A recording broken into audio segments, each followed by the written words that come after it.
Oi, gente, bom dia.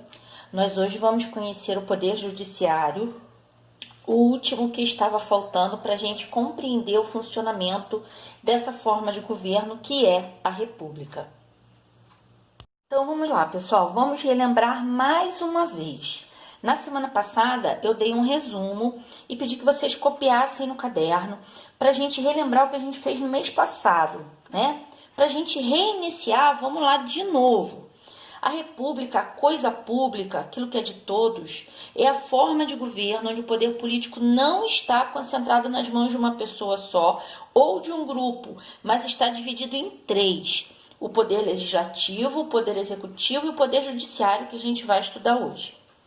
Todos esses poderes, eles trabalham juntos, eles estão associados, mas eles têm as suas tarefas próprias, as suas tarefas específicas, aquilo que é de responsabilidade de cada um.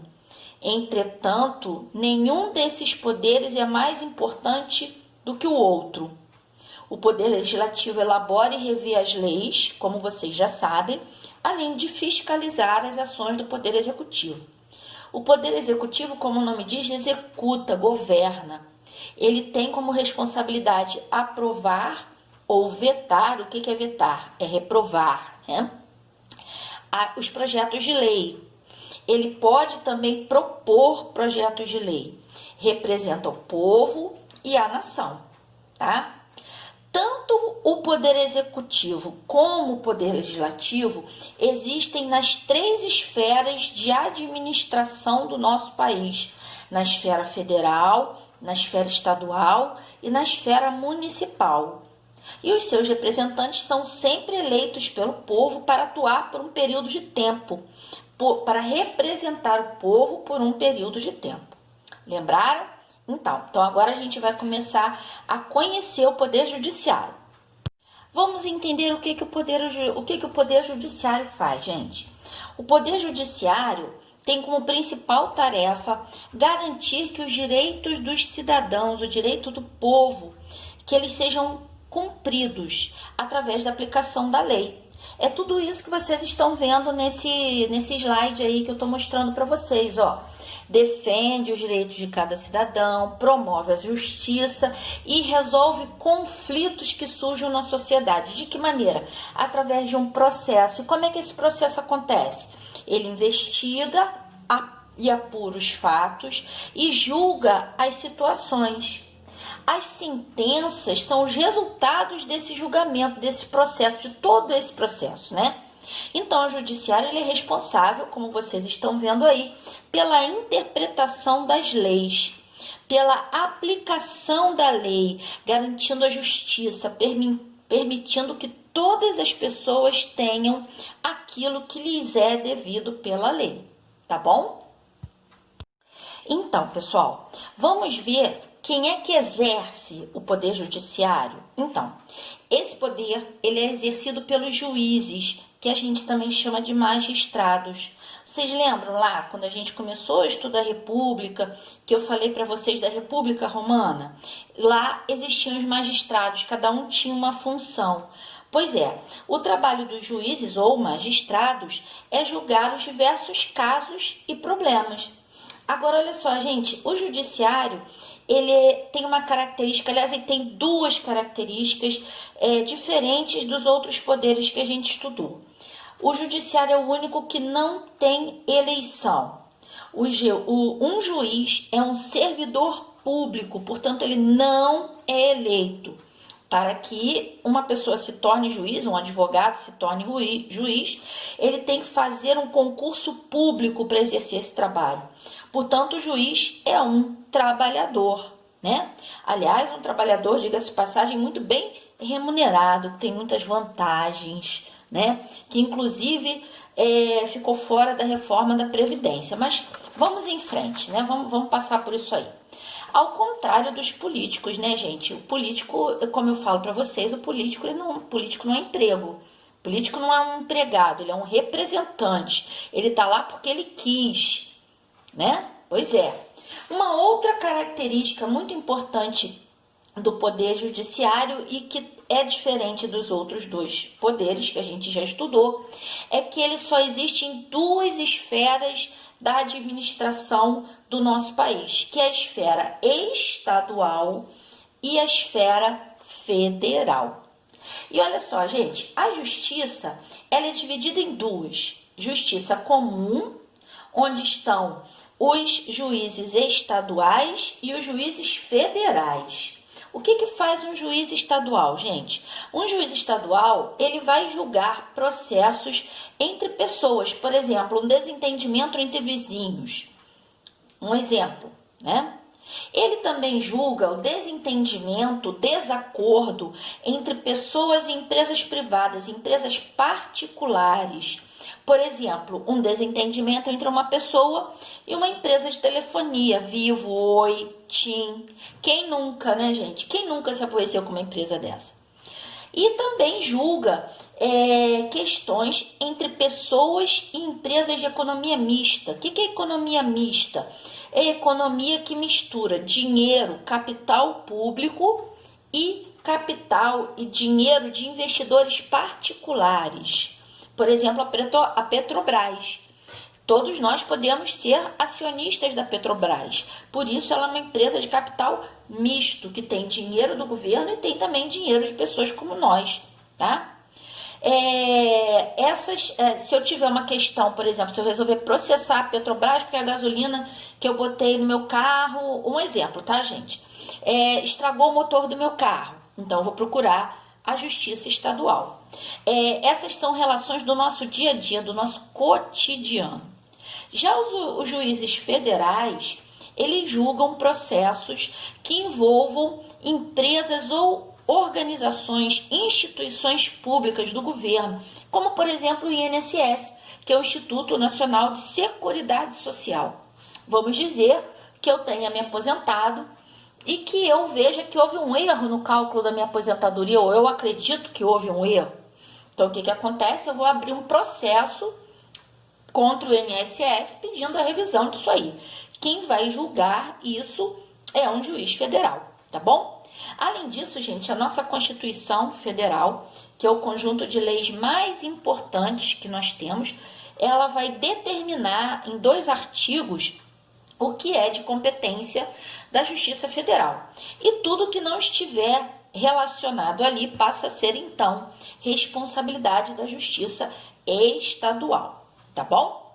Como eu disse para vocês, a Justiça ela é dividida em 2 partes e a gente tem a Justiça Comum, que eu acabei de explicar para vocês, são os juizados estaduais e os juizados federais, e a gente tem também a Justiça Especializada, que trata de casos específicos, como, por exemplo, os tribunais do trabalho, os tribunais eleitorais, a justiça desportiva, a justiça militar, tá bom?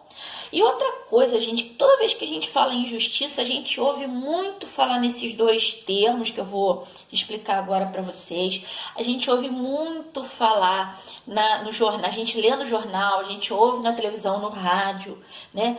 Primeira instância e segunda instância, o juiz de primeira instância, o juiz de segunda instância.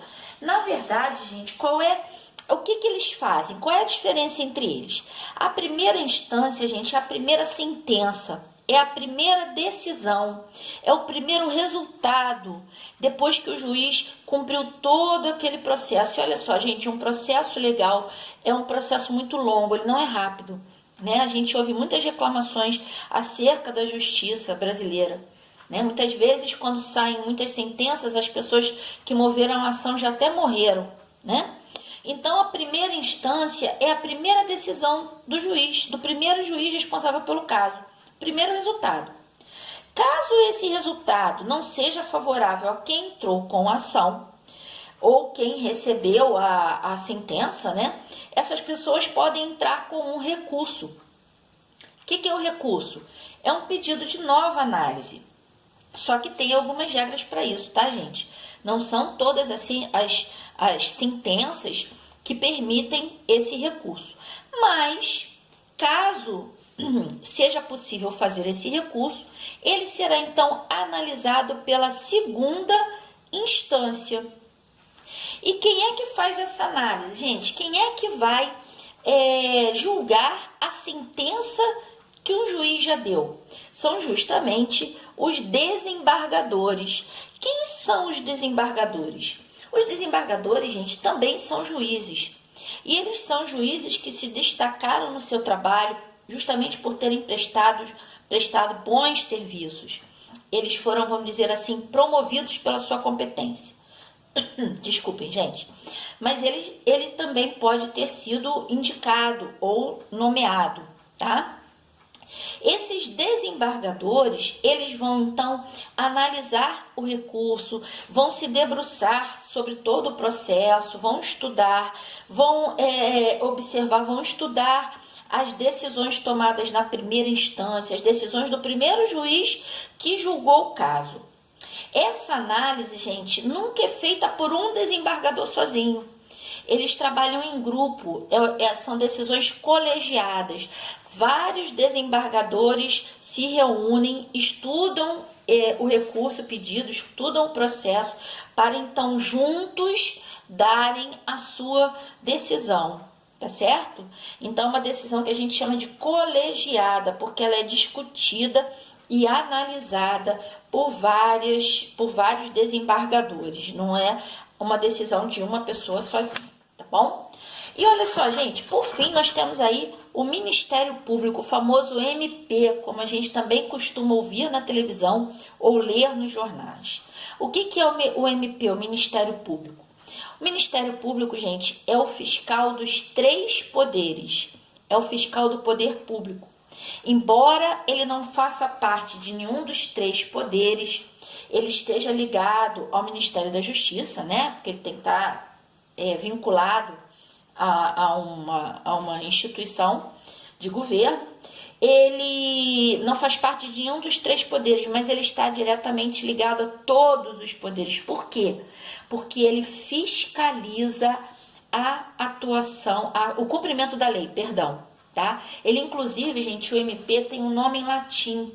Muitos de vocês que vão estudar direito, eu tenho fé, vocês vão estudar direito, vocês vão escutar que o MP também é chamado de custos legis, que significa dizer fiscal da lei. O trabalho do Ministério Público é garantir que a lei esteja sendo cumprida sempre. E ele está sempre atuando ao lado do lado vulnerável, do lado mais fraco, mais indefeso de um processo. Por exemplo, processo que envolvam menores de idade, um processo de herança, por exemplo. Então, durante todo o processo, eles observam se as decisões tomadas estão garantindo os direitos desse grupo, estão dentro da lei que garantem os direitos desses grupos. Também quando há processos que envolvam indígenas, os povos originários do Brasil, o MP atua fiscalizando se os direitos desses grupos estão sendo protegidos. Olha só, gente, o caso mais próximo do MP que nós temos, né, como escola, foi ano passado, quando a gente realizava, de acordo com as orientações da Secretaria Municipal de Educação, aqueles centros de estudo. Vocês lembram que de tanto em tanto tempo vocês saíam na hora do recreio e os professores se reuniam? Pois é, né? O MP questionou a prefeitura, porque no caso vocês estariam tendo menos tempo de aula. Não se considerou que o direito de vocês terem aula durante todo o período estava sendo cumprido, estava sendo resguardado. Então o MP entrou, né? E aí aqueles centrinhos de estudo, como a gente chamava, foram suspensos. E eu coloquei aí, gente, alguns exemplos de tribunais para vocês. Ó, tem o Supremo Tribunal Federal, que é o STF, o Tribunal Superior Eleitoral, o Tribunal Superior do Trabalho, o Tribunal de Justiça Desportiva, o Tribunal Regional Eleitoral e o Tribunal Regional do Trabalho, tá?